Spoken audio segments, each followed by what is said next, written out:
They warned them. They begged them. And still, the galaxy chose arrogance. In the vaulted chamber of the Galactic Concord, beneath a ceiling of living crystal and artificial starlight, the Vacor ambassador rose on trembling limbs and delivered the warning that would echo across burned worlds. Do not provoke the humans! The chamber erupted in amused color shifts and chittering laughter. The High Executor of the Tarsal Dominion leaned back on his obsidian dais, talons drumming lazily against polished stone. You speak of the primates from Sol? The divided ones? The species that required 3 global wars just to agree on traffic laws? Scattered amusement followed. The Vacor did not laugh. They are not unified by peace, the ambassador said softly. They are unified by threat. If you become that threat, you will forge something you cannot unmake. A Tarsal admiral flicked his crest dismissively. We command 10,000 systems. They command 1. The ambassador's voice dropped to almost a whisper. They command consequences. The vote passed within the hour. Sanctions. Economic pressure. Stability oversight. A Concord peacekeeping fleet would monitor humanity's expansion beyond its home system. Polite words. Clean phrases. Weapons hidden inside diplomacy. In Geneva, beneath layers of reinforced stone and neutral flags, Earth's leadership watched the vote in silence. No shouting. No panic. Just long, heavy breaths. General Mara Kincaid folded her arms. They've mobilized a fleet toward Titan.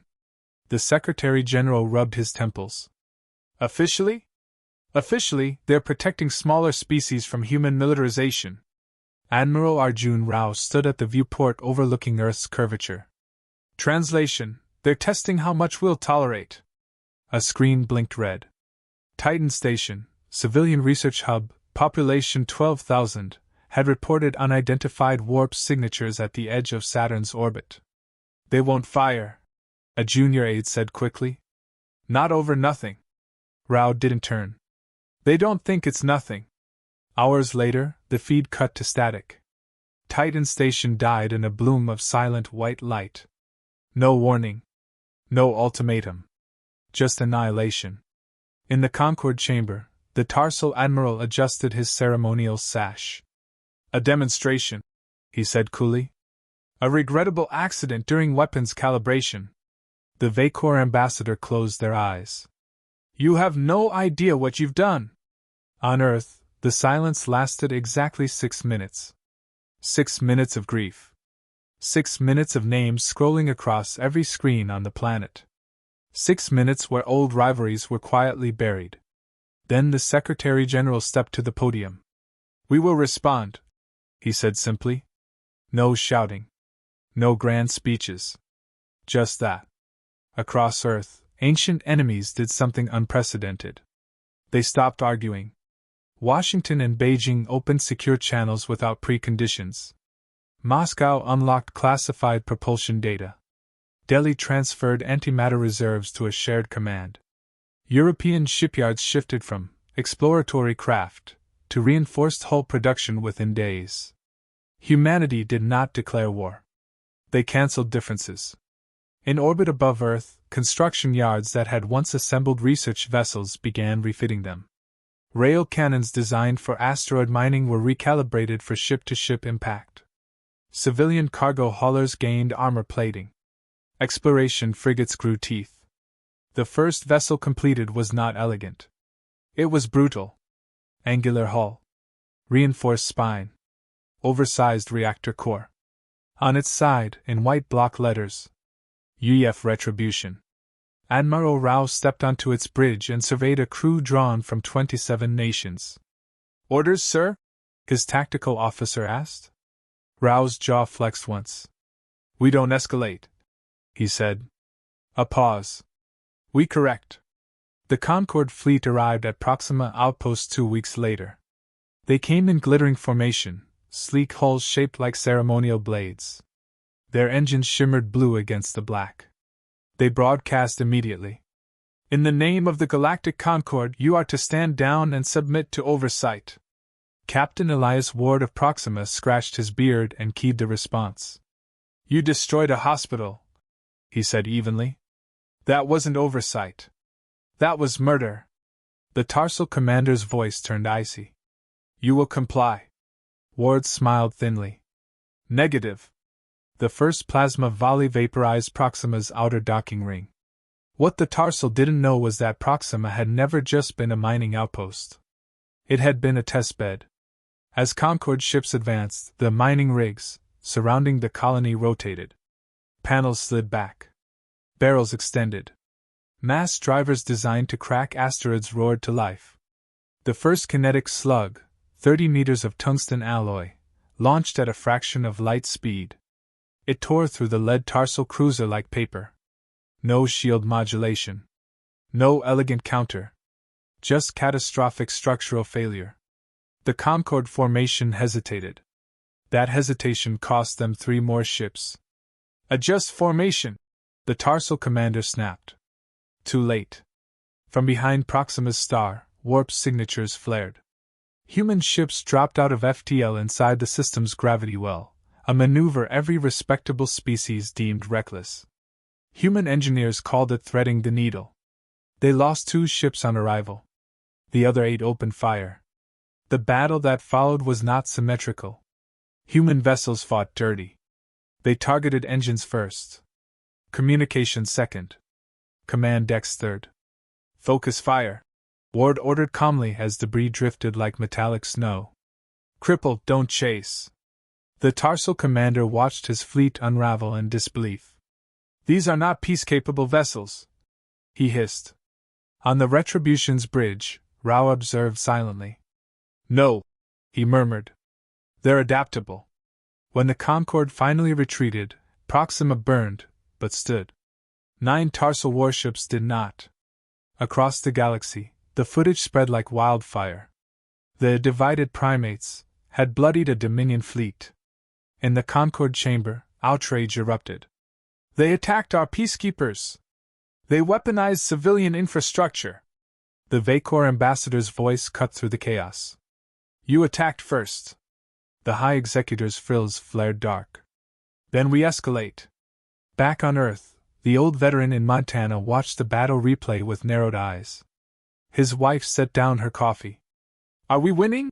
She asked quietly. He shook his head. No one wins this kind of thing. He paused, gaze fixed on the Retribution drifting through wreckage. But they just learned something. What? He gave a grim smile. We don't bluff. In orbit, Admiral Rao received the casualty report from Titan again. He read every name. Then he turned to his bridge crew. They think this is about dominance, he said. It's not. A young ensign swallowed. What is it about, sir? Rao's voice hardened. Memory. Outside the viewport, human shipyards worked without pause. The Concorde had intended to intimidate. Instead, they had accomplished the one thing humanity historically required to become unstoppable. They had given them a common enemy. And somewhere in the fractured politics of Earth, something ancient and dangerous had awakened. Not rage. Resolve. The Vacor had been right. Humans were fragmented.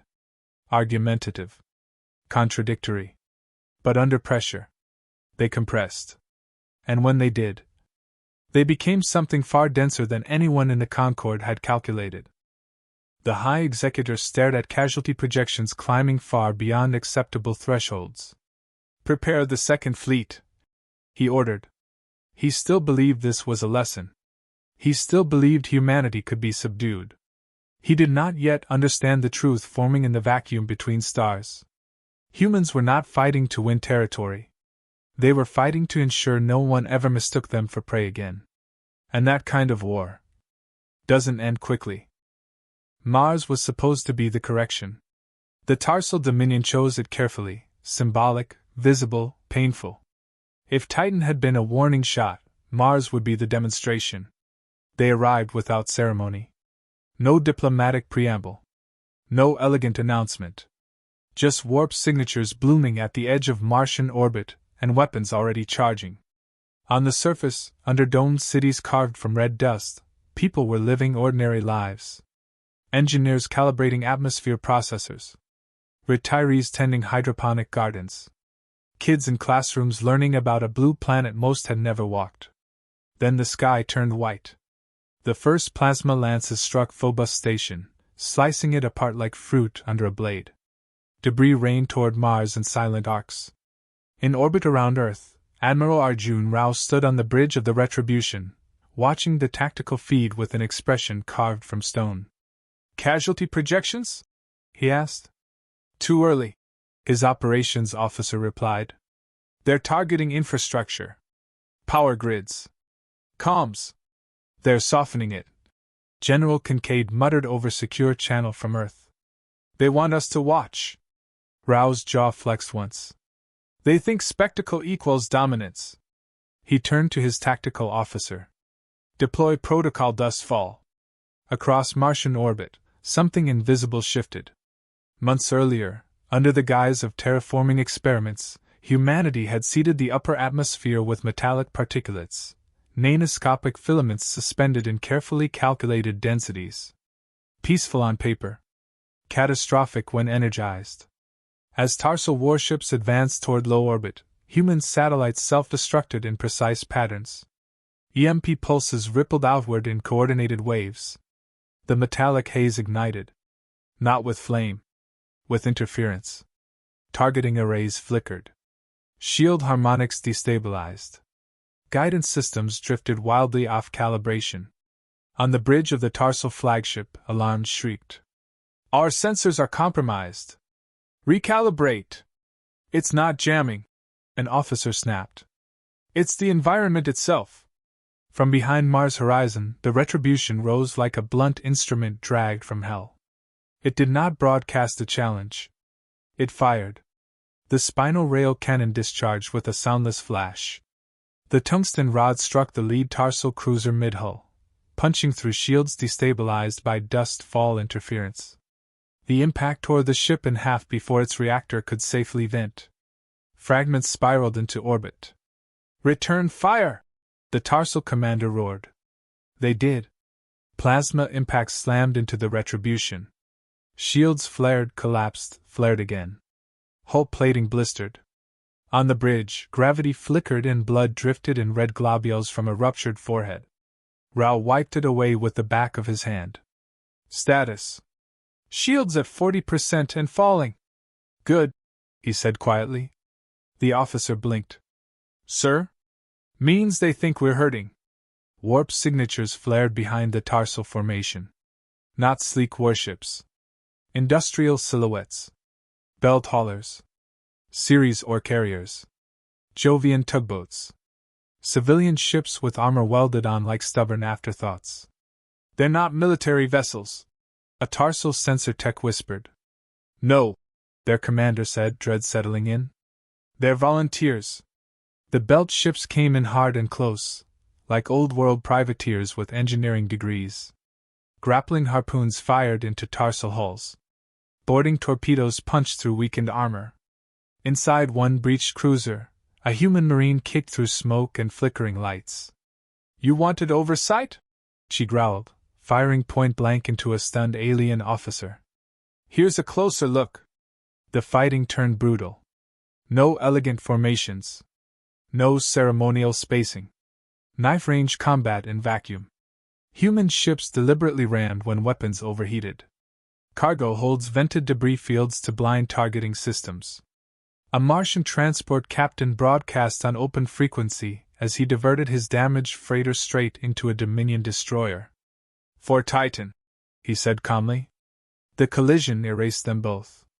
On Mars' surface, civilians watched streaks of burning wreckage cross the sky like angry comets. In Montana, the old veteran leaned forward in his chair, knuckles white around his coffee mug. His wife touched his shoulder. "They're fighting like you used to talk about." He nodded once. "Worse." Back in orbit, the Tarsal formation buckled. They had expected retaliation. They had not expected coordination between soldiers, miners, retirees, and cargo captains. They had not expected a species that turned grief into logistics. "Withdraw!" the Tarsal commander finally barked. The order came seconds too late. The Retribution's spinal cannon fired again, punching through a retreating cruiser's engines. Belt ships swarmed the crippled hull like vultures. Within an hour, Mars still stood. Scarred. Bleeding infrastructure. But standing. The Dominion fleet was shattered. On Earth, the Secretary General stepped before a bank of cameras. Behind him stood representatives from nations that had once refused to share airspace, let alone weapon schematics. His voice was steady. "You attacked our civilians!" Twice. He did not shout. He did not posture. "You mistook our diversity for weakness. You mistook our restraint for fear." He paused. "We are done being misunderstood." The declaration followed, formal, recorded, undeniable. The United Earth Fleet was now in a state of war with the Tarsal Dominion and any Concord entity providing materials support. Across the galaxy, shockwaves rippled. The Concord chamber dissolved into chaos. "They escalated! They weaponized civilians!" The Vacor ambassadors spoke softly, almost to themselves. "No," they murmured. "They unified." On Tarsal Prime, the High Executor paced before a holographic projection of Sol. "They bleed," he hissed. "Their shields fail. Their ships burn." "Yes," his military advisor said carefully. "But they do not retreat." The executor's frills darkened. "Then we break their will." He did not yet grasp the central miscalculation. Human will was not a structure you could bombard. It was an ecosystem. And ecosystems adapt. In orbit over Mars, Admiral Rao surveyed the aftermath. "Losses?" he asked quietly. "Severe," his officer replied. "Civilian auxiliaries especially." Rao closed his eyes for a moment. "Record every name." He looked out at the debris field, human and tarsal metal tumbling together. "They think this is about dominance," he said. General Kincaid's voice crackled over comms. "It isn't." "No," Rao agreed. "It's about making sure no one ever thinks they can do this again." Warp drives began spooling up across the fleet. Not inward. Outward. The belt ships reformed into attack vectors. Fresh hulls slid from Earth's shipyards faster than Concord analysts believed possible. Human industry had shifted from peacetime economy to total mobilization in under 3 weeks. No committees. No delays. Just purpose. In the Concord chamber, casualty projections climbed beyond political comfort. "They are attacking supply routes now," an aide reported. "Secondary systems," another added. "Not core worlds." The Vacor ambassador felt something colder than fear. Recognition. "They are not fighting for territory," they said. The High Executor turned sharply. "Then what are they fighting for?" The ambassador's voice carried through the chamber like a quiet verdict. "To ensure this never happens again." On Earth, in a small Montana home, the old veteran switched off the live feed. His wife looked at him carefully. "Is it going to spread?" He stared out at the winter horizon. "It already has." In the void beyond Mars, human fleets aligned toward tarsal space. They did not roar. They did not boast. They simply moved. And somewhere deep inside the Dominion's strategic command, analysts began running projections they did not dare present aloud. Because for the first time, the Concorde was not calculating how to win. They were calculating how to survive. The first human fleet did not strike the tarsal capital. That would have been predictable. Instead, they chose Kethrail. A mining world. Modest defenses. Limited ship presence. Strategically insignificant. Historically sacred. It was the birthplace of tarsal unification, the world where their ancient warlords had laid down blades and forged an empire. Statues of those conquerors lined the capital's grand avenue, each carved from black volcanic glass, each towering over the skyline like a warning from history. Human intelligence knew that. That was the point. The warp signatures appeared without fanfare, 12 United Earth Fleet vessels dropping out of FTL at the edge of the system. No broadcast. No demand. Just presence. Panic rippled through Kethrail's orbital command. Why here? A Tarsal defense coordinator whispered. There is nothing of military value. On the bridge of the Retribution, Admiral Rao answered calmly, though no one on Kethrail could hear him. Memory has value. The first shots were surgical. Orbital defense satellites vanished in precise bursts of kinetic impact. Shipyards lost power as human electronic warfare scrambled their grids. Military supply depots detonated in controlled, localized strikes. Civilian sectors were untouched. Deliberately. A transmission finally cut through the chaos, human, clear, unmistakable. You destroyed Titan Station, said Captain Mara Ionescu of the UEF Resolute. Her face filled every tarsal screen. That was a hospital. Behind her, holographic images rotated. Titan's debris field, Mars' shattered domes, names scrolling endlessly.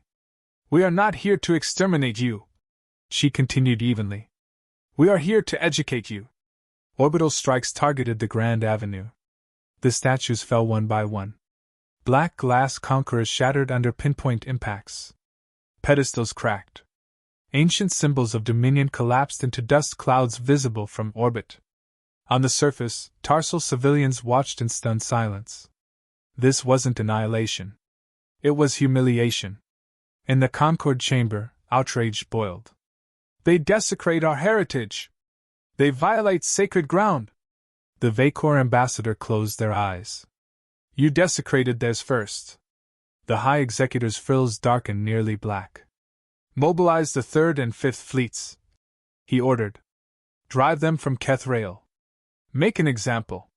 The fleets arrived in force, 70 warships dropping into the system in layered formations. Human ships did not hold position. They scattered. Guerrilla warfare at interstellar scale. The Retribution and its escorts split into independent strike elements, ducking behind moons, diving through asteroid belts, reappearing in unpredictable vectors using short-hop warp bursts that defied conventional safety margins. Human vessels fired, withdrew, reappeared elsewhere. Supply ships vanished. Fuel depots exploded. Communications relays went dark. They refused direct engagement. A Tarsal admiral snarled. They're bleeding us, his tactical officer replied, voice shaking. Death by 1,000 precise cuts. Inside one crippled Tarsal cruiser, human marines breached the hull with shaped charges. Close quarters fighting erupted in narrow corridors slick with condensation and sparks. A Tarsal officer cornered a grizzled human sergeant near an auxiliary control node. You cannot win this war, the alien hissed. The sergeant grinned through a cracked helmet visor. Didn't come to win, he replied, pulling the detonator. Came to make sure you never forget. The cruiser's weapons grid overloaded, cascading through adjacent ships in tight formation. In Montana, the old veteran leaned back in his chair as reports streamed across the screen. His wife folded laundry beside him. They're not taking territory, she observed quietly. He shook his head. They're breaking confidence. On Kethrail's surface, civilians began asking questions. Why had the Concorde attacked first? Why were human broadcasts showing classified documents detailing oversight, plans that included economic subjugation and forced cultural integration? Because humanity had released everything. Intercepted communications, resource extraction projections, private Concorde deliberations discussing Earth as a manageable primitive asset. Across minor Concorde systems, unrest ignited overnight. Client species rebelled. Trade lanes fractured. Local governors hesitated to commit ships. The war was no longer just military. It was ideological. Back on the Retribution, Admiral Rao studied casualty figures scrolling down his display. We're not built for occupation, his exos said quietly. We're not occupying, Rao replied. Another burst of warp signatures flared, Dominion reinforcements. Sir, Tactical warned. 3rd Fleet closing fast. Rao watched their vector calmly. Let them. Human ships formed a loose arc, black against the light of Kethrail's star. Among them were new silhouettes. Sleeker. Heavier. Unmarked. The black ships. They had not engaged before. Concord intelligence had fragments of data, energy anomalies, gravitational distortions, but no confirmation. The Tarsal Third Fleet opened fire. Plasma storms lanced toward the human formation. Then space itself seemed to bend. The black ships pulsed once. Gravity wells flared into existence like invisible fists. Tarsal cruisers shuddered mid-flight as local space-time warped around them. Hulls groaned under tidal stresses no shield had been designed to counter. One destroyer twisted violently, its midsection collapsing inward as if crushed by an unseen hand. "What weapon is this?" a Tarsal admiral shouted in disbelief. On the Retribution's bridge, Rao answered quietly. "Insurance." The black ships advanced slowly, methodically, their gravitational projectors pulsing in controlled waves.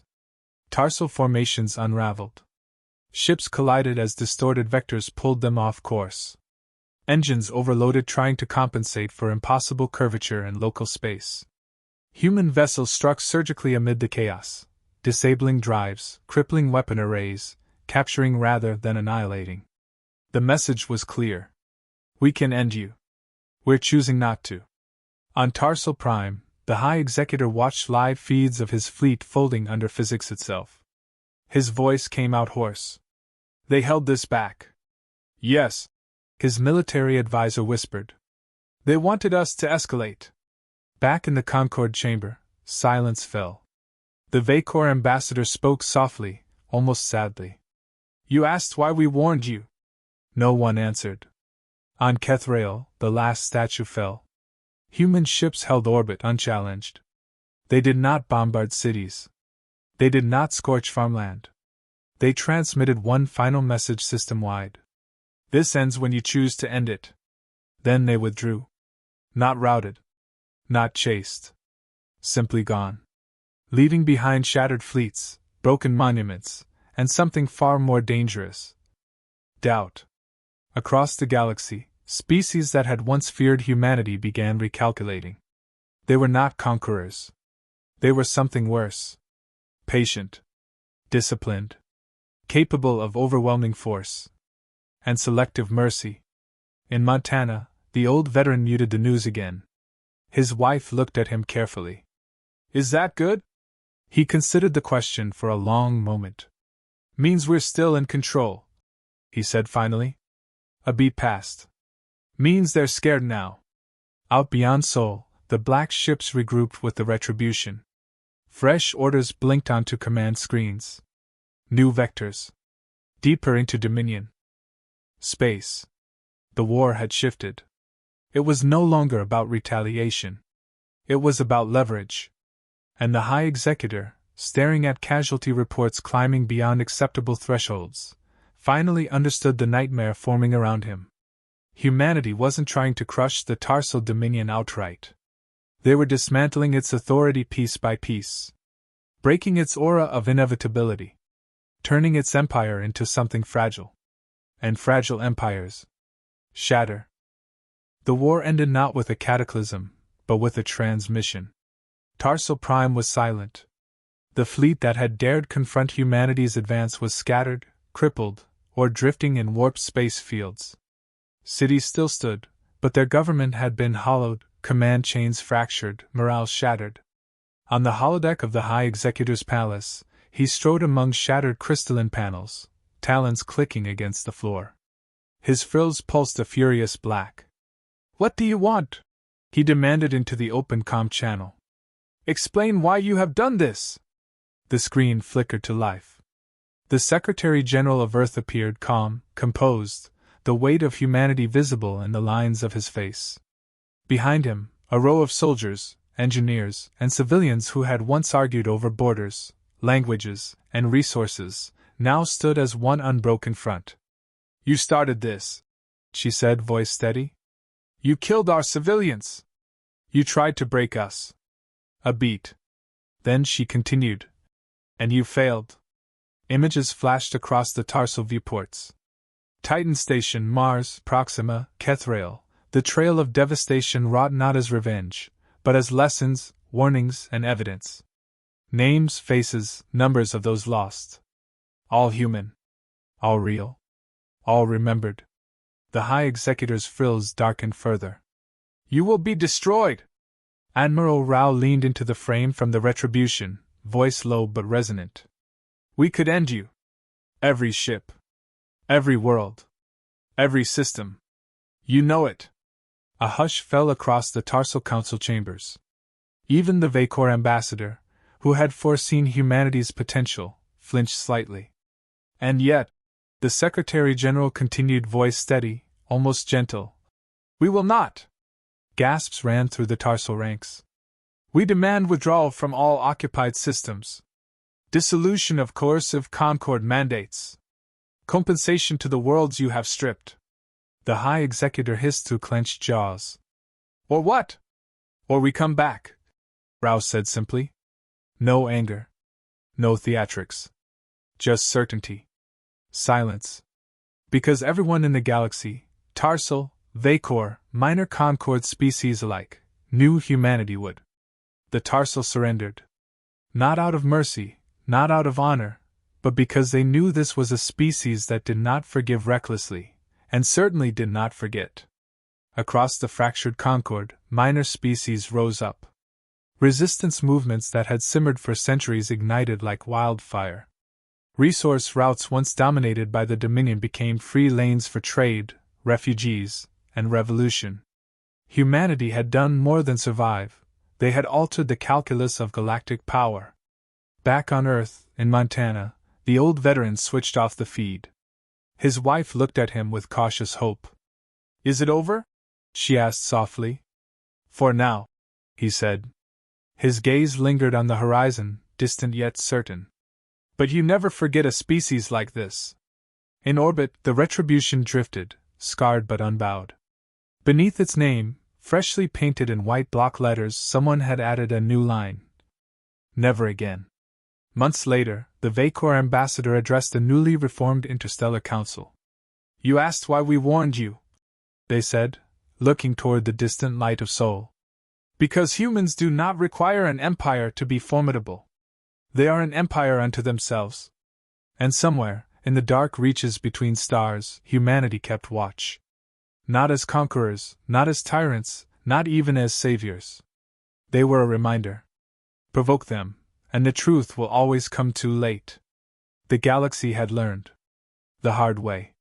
Humans weren't just strong, fast, or clever. They were relentless. Adaptive. Patient beyond imagination. And they never, ever forgot.